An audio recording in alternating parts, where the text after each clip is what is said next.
দেশে এমন কোন মানুষ আছে রে?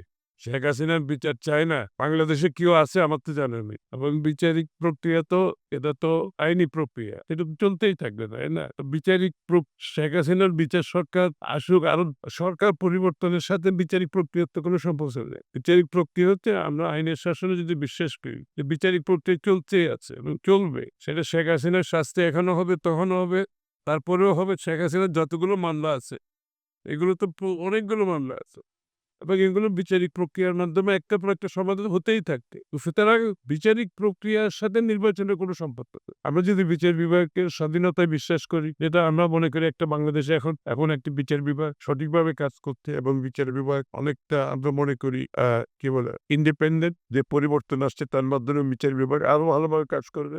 এটা তো চলতেই থাকবে।